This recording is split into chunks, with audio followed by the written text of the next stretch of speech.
Mesdames, Messieurs, bonjour. Merci de votre fidélité à Grand Défi, une émission de réflexion pour arriver à développer la République démocratique du Congo.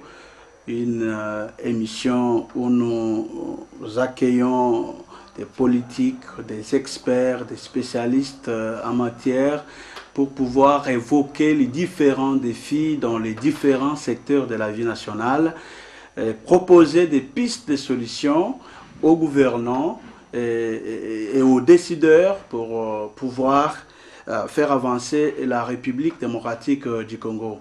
Et ce matin, je reçois M. Alain Bolodjoa, qui n'est pas à sa première invitation dans cette émission. C'est pour la seconde fois que nous le recevons. M. Alain, bonjour. Bonjour et merci pour l'invitation. Merci encore une fois d'avoir accepté notre invitation. C'est moi qui vous remercie. Première question, nous parlons avec vous, je rappelle le sujet, c'est faire de la RDC un pays émergent d'ici 2030, un sujet vaste qui a autant de défis à relever, autant de préalables comme le disent les spécialistes. Et avec vous, nous allons aborder ce sujet. Bien entendu, nous aurons à recevoir encore d'autres invités sur le même sujet, mais avec d'autres aspects. Nous vous recevons. Qu'appelle-t-on émergence d'un pays? C'est la première question. Merci pour ne pas s'éverser dans le mysticisme de mots.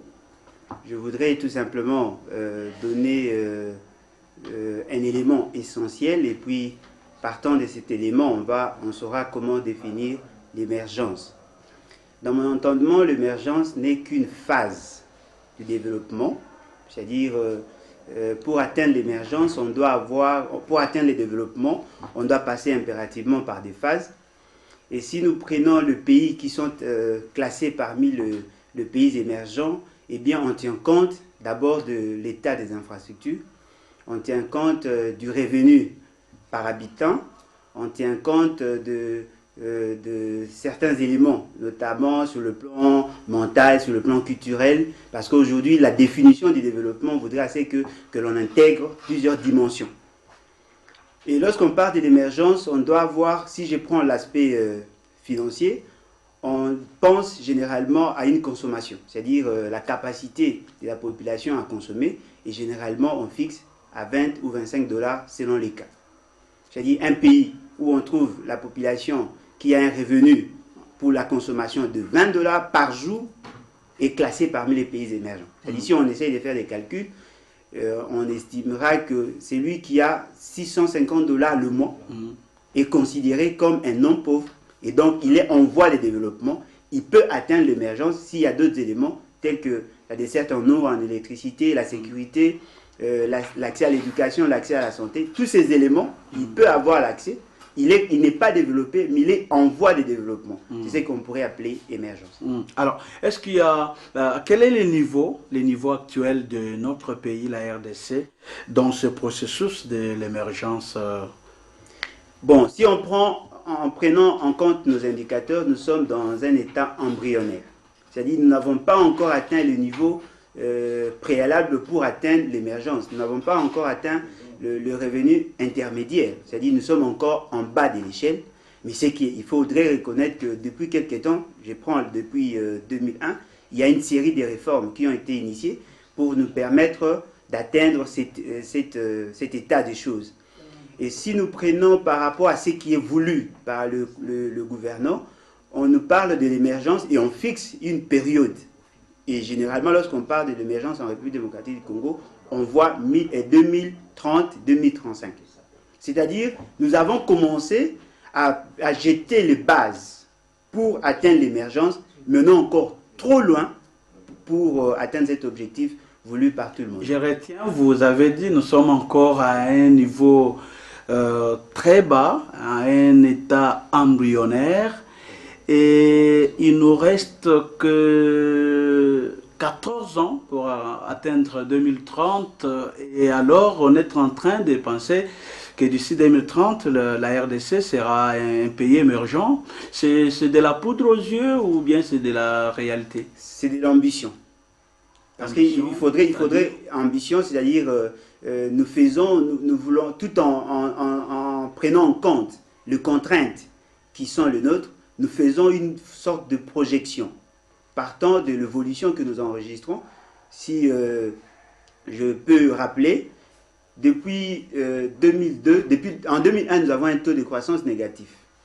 Alors qu'en 2002, nous avons renoué avec la croissance. Aujourd'hui, nous avons atteint 7,5, 9,5% de taux de croissance. Ce qui voudrait dire qu'il y a une sorte de miracle économique que nous avons su capitaliser pendant cette décennie. Et il est aussi possible que nous arrivions à briser la chaîne des déséquilibres qui nous empêche d'atteindre cette émergence ou les niveaux de revenus intermédiaires, si nous arrivons à capitaliser ou sinon à exploiter toutes les ressources que nous détenons.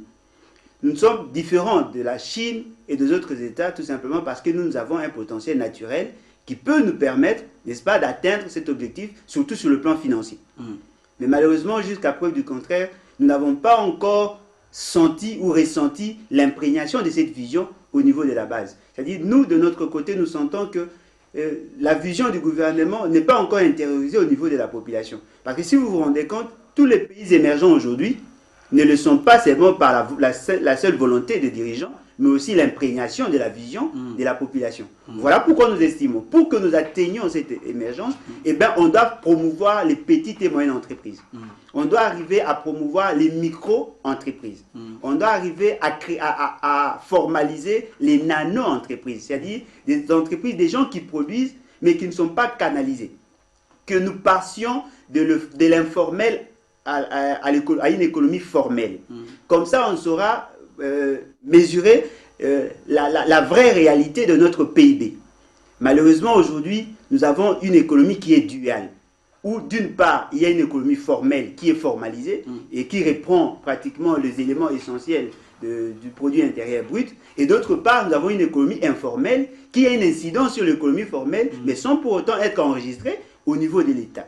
Et si nous arrivons à formaliser, si nous arrivons à amener ou à fédérer toutes ces énergies qui sont dans l'informel vers le formel, et en mettant une bonne politique économique, eh bien, nous pouvons faire de ces miracles un vrai miracle qui aura une incidence sur notre objectif économique. Alors, vous les économistes, vous dites souvent, vous avez dit tout à l'heure que on est au niveau de 9,5 le chiffre de croissance. Oui, on avait atteint en 2015, en 2014, 9,5%. Et mais souvent, vous critiquez vous-même ces chiffres, vous dites 9,5, mais il n'y a pas d'incidence au niveau de la population. Non, mais on doit faire la part de choses entre la croissance économique et le développement.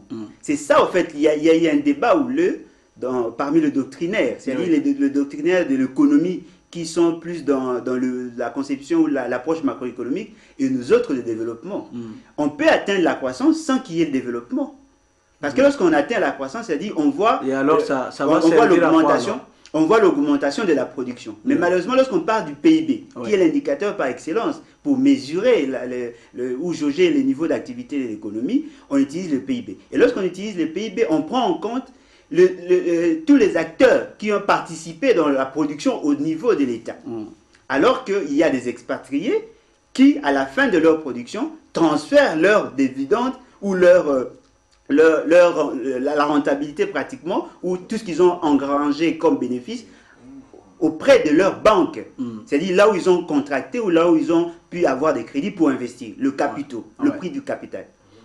Alors, ce qui reste, c'est ce qui ressort de nos ménages, c'est-à-dire ce que nous consommons, et aussi ce qui est réservé aux dépenses publiques. C'est là maintenant qu'il y a le contraste. C'est-à-dire, il est vrai que le pays arrive à produire suffisamment, mais malheureusement, les détenteurs de capitaux sont en majeure partie des étrangers. Et ce qui fait qu'aujourd'hui, le Congolais ne ressent pas cette croissance. Mais cette croissance, elle est réelle. Elle est réelle, elle est mesurable. Et tout le monde sait aujourd'hui, sauf peut-être par mauvaise foi, tout le monde sait qu'aujourd'hui, effectivement, il y a une croissance. Mais nous n'avons pas encore atteint une croissance inclusive, c'est-à-dire une croissance qui impacte la majorité des Congolais. Et qu'est-ce qu'il faut faire? Ce qu'il faudrait faire, puisse vraiment impacter dans la population. Ce qu'il faudrait faire, il faudrait cibler des secteurs à forte capacité génératrice d'emploi. Parce que lorsque vous prenez la structure de notre produit intérieur brut, c'est les secteurs qui est plus touchés et qui participent à une grande échelle, c'est pratiquement le secteur minier. Mais ce secteur minier n'est pas dominé par le Congolais, c'est plus les étrangers. Et au-delà de ça, le secteur minier n'a pas une forte capacité génératrice d'emploi. Ce qui fait que ceux qui participent dans la production sur le plan interne, ce sont des travailleurs, c'est la main-d'œuvre. Alors que le capital et le détenteur des capitaux sont des étrangers, et à la fin, ils vont transférer tout ce qu'ils ont amassé comme richesse dans leurs économies d'origine. Et ce qui reste, ce sont des miettes. Et ce qui ressort dans le budget, comme je l'ai dit, et aussi partant du principe de paiement, ou partant des salaires que les autres là vont recevoir, et bien le reste, c'est ce qui reste dans notre économie. Par contre, si on met l'accent sur le secteur de forte capacité génératrice d'emploi, comme nous l'avons dit l'autre fois, l'agriculture, et bien cela va impacter une composante non négligeable dans la structure du PIB, c'est-à-dire la consommation des ménages. C'est-à-dire on va comme ça impacter le revenu d'un grand nombre de gens, où on va créer les revenus pour un grand nombre de gens, et cela va se ressentir au niveau interne. C'est-à-dire on ne peut pas aujourd'hui mettre en doute l'existence d'une croissance, mais plutôt au niveau de la rétribution, ou au niveau de la répartition, ou de la redistribution de ces revenus qui posent problème. C'est-à-dire que toutes ces années, on peut comprendre que la politique du gouvernement était basée sur les mines.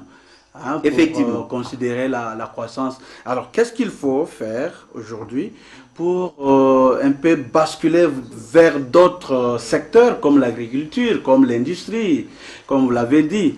Parce que vous l'avez dit que les capitaux s'envolent juste après l'exploitation, les capitaux s'envolent vers les pays étrangers, ce qui pose problème à l'interne. Oui, moi personnellement, je dirais, bien que certaines personnes parleraient d'une sorte de nationalisation de l'économie, mais moi je suis d'avis que notre économie doit être assise sur notre capacité à produire. Et que les autres, c'est-à-dire le reste du monde, ne viennent que pour suppléer. Comme nous avons un problème de capital, c'est-à-dire nous n'avons pas une épargne capable de nous soutenir en termes d'investissement, on peut faire recours à l'étranger dans un certain nombre de secteurs. Nous prenons par exemple le mine, mais en même temps, nous devions diversifier notre économie, c'est-à-dire avoir une capacité de production, d'exploiter nos ressources. Nous avons 80 millions d'hectares de terres arables, et bien nous devons le mettre en valeur pour arriver non seulement à résoudre le problème de l'insécurité alimentaire, mais aussi à créer une source de revenus. Et partant de cette production, c'est-à-dire si nous arrivons à produire suffisamment, et bien nous pouvons envisager effectivement l'industrialisation. Parce que si on pense à l'industrialisation sans qu'il y ait matière première, eh bien nous risquons de faire du surplace. Ce qui est important, si nous devons cibler un secteur industriel, eh bien on doit trouver un secteur industriel de transformation des matières premières agricoles. Alors ça arrive comment? Ça arrive comment? Parce que nous voyons le gouvernement s'est lancé dans le projet agro-industriel. Nous voyons Bukangalonzo. Aujourd'hui, il y a les produits de Bukangalonzo, mais qui n'a pas impacté. Et on a promis, même dans les budgets 2016, on a promis d'autres types de Bukangalonzo dans d'autres provinces. Et comment faire que cela soit réel? Parce qu'à vous entendre, c'est encore des théories. Bon, en fait, le projet de Bukangalonzo, j'ai eu le temps de les critiquer. Moi, personnellement, j'estime que nous avons péché. Nous avons péché parce que nous avons fait de ces projets un projet éminemment politique. Et pourtant, ça devait être un projet économique. Et si nous voulons respecter la méthodologie, si nous voulons aller dans le sens de l'opérationnalisation de l'économie, eh bien, nous devons commencer d'abord à mettre en place un plan de développement. Partant de ces plans de développement, on va cibler les secteurs prioritaires. C'est-à-dire, on va faire une sorte de plan opérationnel, ou sinon, on va fixer le mode opératoire pour arriver à atteindre l'émergence. Parce que l'émergence n'est pas un fait synchrone, où on dirait que non, après 50 ans, on doit atteindre l'émergence. Non, ça ne se décrète pas non plus. Ce sont des objectifs internes que nous devons préparer et faire une sorte de diagnostic et puis déceler le point fort et le point faible de l'économie congolaise et en mettant en place un plan opérationnel qui correspond effectivement à l'objectif voulu. Et comme nous visons l'émergence en 2030, et donc on doit éviter les tâtonnements. On doit éviter l'improvisation. On doit éviter le m'as-tu vu. On doit éviter l'incertitude. On doit réduire l'improvisation pour amener à une politique planifiée. Et dans la politique de planification, ce qui est important, il y a une sorte d'agencement des idées, une sorte d'agencement des actions, où on essaye de voir, on doit commencer par tel secteur, et après tel secteur, on doit intégrer tel élément pour atteindre tel autre objectif. Moi, j'encourage l'idée de mettre en place un plan de développement. Et dans ces plans de développement, il y aura de programmes sectoriels qui vont se greffer, n'est-ce pas, dans ces plans de développement, et avec un chronogramme. Et dans ces chronogrammes, on doit fixer le court, le moyen et le long terme. Et dans le court terme, qu'est-ce qui est voulu par la population? Qu'est-ce que nous pouvons faire pour que nous atteignions cette émergence? Eh bien, on doit mettre tous les Congolais en position d'opérer leur croissance économique.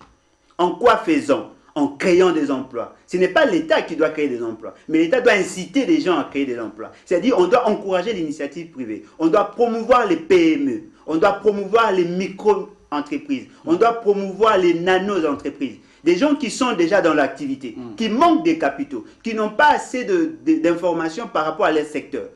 Les organiser en coopérative, leur doter ou leur donner de moyens nécessaires pour qu'ils arrivent à accroître leur capacité de production, c'est-à-dire leur capacité capitalistique, et par voie de fait, ils auront à engager des gens. Et comme ça, on va sentir un nombre important de Congolais qui vont participer dans la production, et par conséquent, on va réduire la pauvreté. Lorsqu'on réduit la pauvreté, on donne un pouvoir d'achat à la population, on donne une source de revenus à la population, et la population va accroître sa consommation. Et comme le producteur sera incité à accroître également leur production, c'est là qu'on va ressentir une croissance économique qui vient de la base, et non une croissance économique qui vient du sommet et qui n'est pas maîtrisée par la base. C'est-à-dire on doit ramener la pyramide dans son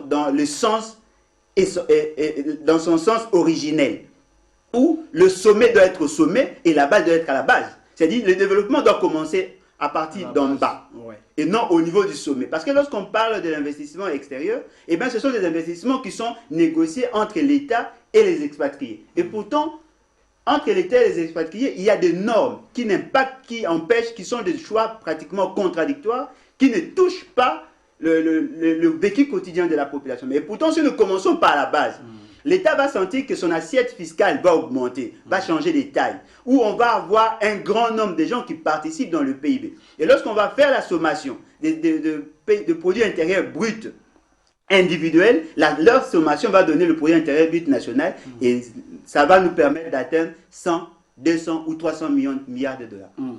J'ai lu un auteur qui parlait justement sur l'émergence, et pour lui, il pense qu'il y a des préalables. Et parmi les préalables, il pense qu'il faut une vision harmonieuse de l'émergence sur l'ensemble du pays. Vous pensez que, comme nous prétendons déjà qu'en 2030, nous allons atteindre l'émergence, vous pensez que la vision que toi tu as est une vision commune, ou la vision du gouvernement dans ce sens est une vision qui est partagée par l'ensemble de la population?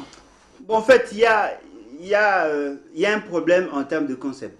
Lorsqu'on parle des préalables et des défis, moi personnellement j'estime, lorsqu'on parle du préalable, c'est-à-dire la conditionnalité première pour envisager l'émergence. Et pourtant, nous avons déjà envisagé l'émergence. C'est-à-dire, la vision de l'émergence ne peut plus être un préalable. C'est plutôt un défi. C'est-à-dire, on doit formaliser la vision. Parce que cette vision existe déjà. Ça ne peut pas être considéré comme un préalable. Étant donné qu'il y a une volonté manifeste, non seulement au niveau du chef de l'État, mais au niveau du gouvernement, qui nous ont dit que d'ici 2030, nous devons atteindre l'émergence. C'est déjà une vision qui existe.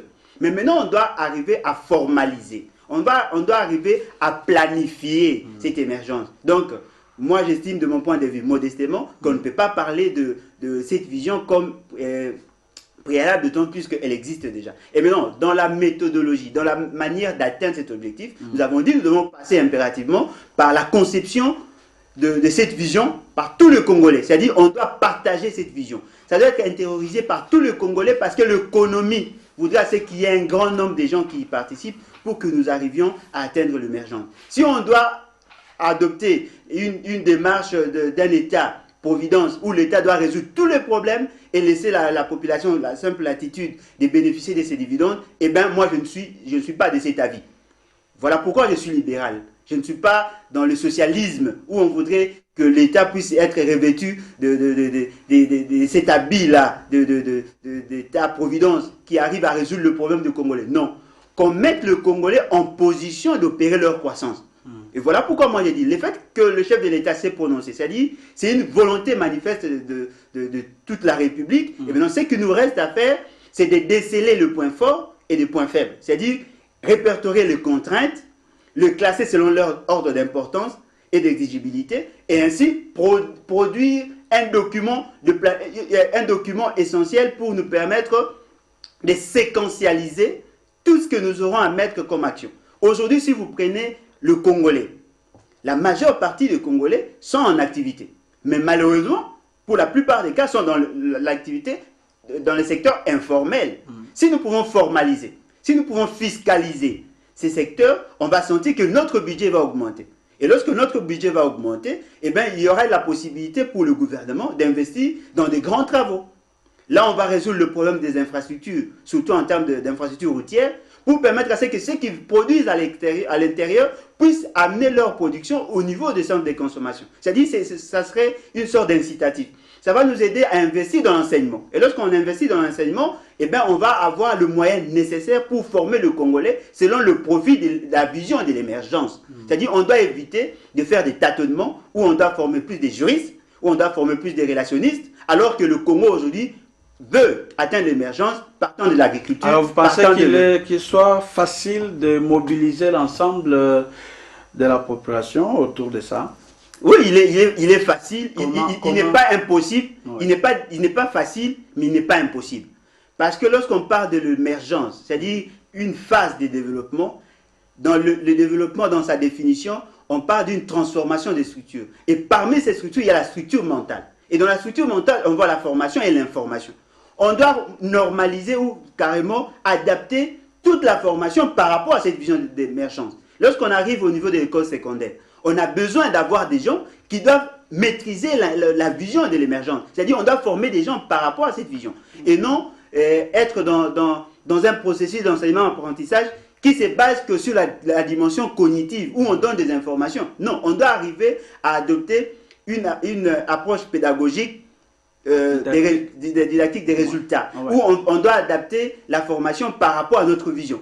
On doit arriver à former des gens par rapport à ce que nous voulons, par rapport à notre plan, c'est-à-dire à court terme, c'est-à-dire si nous prenons 1 année ou 2 ans, nous voulons avoir telle quantité en termes de production. Eh bien, ceux qui sont déjà en formation doivent avoir ces éléments-là, c'est-à-dire d'être en mesure de maîtriser le court terme. Comment le faire? Parce que quand vous vous inscrivez à l'école, vous y allez de votre gré.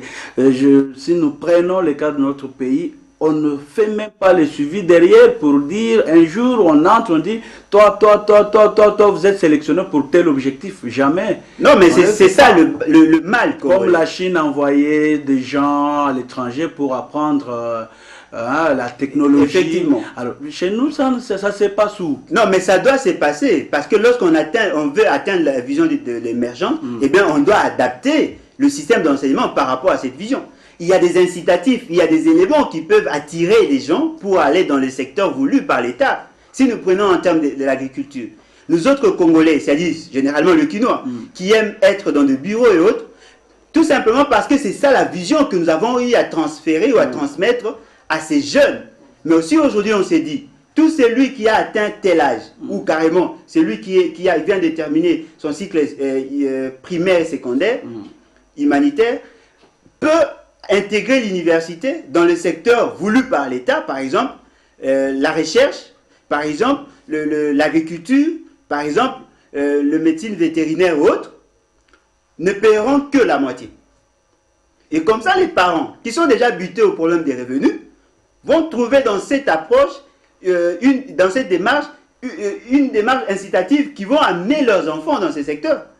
Si par exemple en économie on va payer $350, on dit à celui qui va faire la filière agriculture et médecine vétérinaire va payer $100, et bien vous allez voir la plupart de ces facultés vont avoir de plus de monde que dans l'économie et autres. Parce qu'en économie et dans d'autres secteurs, c'est plus j'ai voulu et j'ai ainsi l'honneur.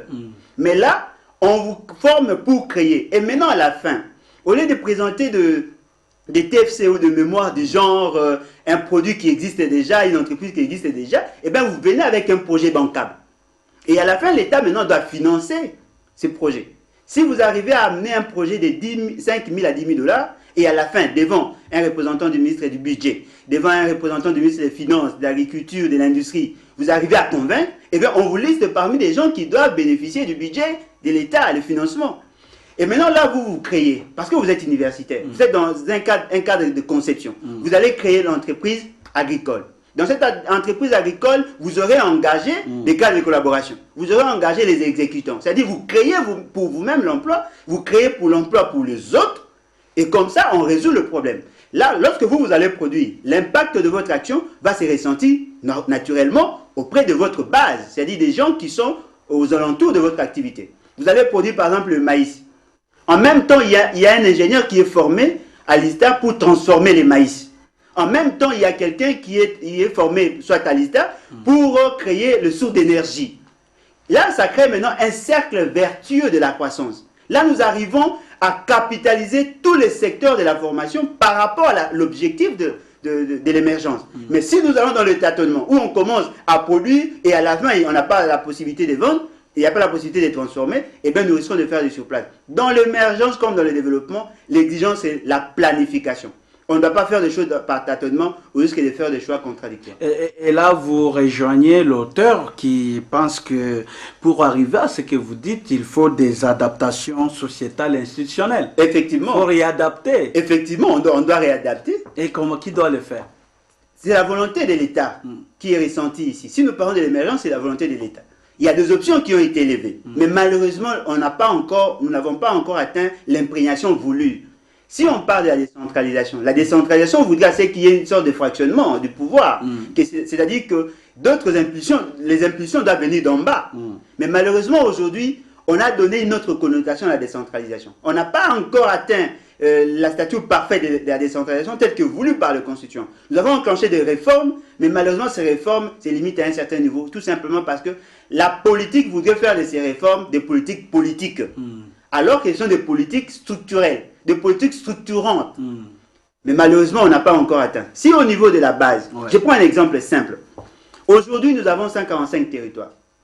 Si chaque année, l'État pouvait prévoir 10 millions de dollars par territoire pour financer les projets des individus, eh bien, on va ressentir l'impact rapidement que ce qui est fait.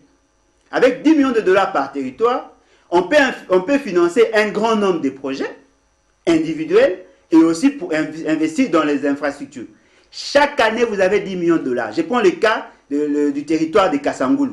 Si chaque mois, le chef de territoire de Kassangoul peut avoir 10 millions de la part de l'État, l'année prochaine, 10 millions. Il peut faire 2 km de route si on prend en 2 millions de dollars. Il peut investir, il peut financer 100 ou 1000 projets. 1000 projets de 5 000 dollars ou 10 000 dollars. Projets locaux. Locaux, c'est-à-dire des individus. Il peut financer le projet d'investissement en termes d'écoles, en termes des hôpitaux avec les 10 millions. C'est-à-dire on doit changer notre manière de voir l'État. On ne doit pas faire des choses de manière formelle ou de manière classique dès lors que nous avons une autre réalité. Nous n'avons pas évolué comme les anciennes économies, où le besoin naissait en rapport avec la révolution technologique. Nous avons déjà un besoin qui existe. Et nos besoins sont influencés par la technologie, l'évolution technologique de l'extérieur. C'est-à-dire aujourd'hui nous avons besoin de WhatsApp, nous avons besoin de Facebook, et pourtant notre économie, déjà partant de nos indicateurs, ne nous permettent pas d'avoir ces luxes. Mais comme la population devient de plus en plus exigeante, on doit adapter notre politique par rapport à nos réalités. On ne va pas rester plus dans le formalisme. On doit être pragmatique et adapter nos réalités. Vous ne craignez pas que si on envoie 10 millions à un administrateur du territoire, il y a beaucoup de risques qu'ils se volatilisent, comme on l'entend souvent à gauche, à droite. Parmi les exigences de la décentralisation, il y a le contrôle. Lorsqu'on décentralise, on renforce le contrôle. Ce qui suffit, c'est tout simplement mettre tout le Congolais en position d'apporter leur pierre. Si on doit se méfier de tout le monde, qui doit faire l'économie? Qui doit amener... Ou l'opération retour. Non, mais on envoie 10 millions, mais c'est 7 millions qui restent à Kinshasa. Il faudrait renforcer. 3 millions. Non, il faudrait renforcer le contrôle. Parce que nous l'avons vu avec les tracteurs. Il faudrait renforcer. Non, mais le chef de l'État a distribué les tracteurs dans chaque territoire et les territoires ont chômé. Non, mais c'était ça le besoin. C'était ça l'urgence. C'était pas ça l'urgence. Parce que les techniciens en la matière devraient savoir que lorsqu'on voudrait lancer un programme, surtout dans les secteurs sensibles tels que l'agriculture, on doit faire les diagnostics. On doit connaître le vrai problème. Est-ce que l'économie, l'agriculture avait besoin que des tracteurs? Et quelle est la productivité ou le résultat? Alors, vous parlez beaucoup plus, vous avez beaucoup plus évoqué un problème d'un plan de développement. Et je crois dernièrement, vous avez suivi le directeur de cabinet, le chef de l'État qui a publié un plan. Est-ce que vous en connaissez quelque chose? Malheureusement, non. Et c'est un plan pour l'ensemble du pays ou un plan de l'institution président ou bien c'est... En fait, nous avons juste suivi l'essentiel, c'est-à-dire dans sa communication, il nous a parlé d'un plan de développement. Mais ces plans de développement n'est pas connu. C'est-à-dire, nous n'avons pas eu l'opportunité de le pénétrer, de voir ses points forts et ses points faibles. Et maintenant,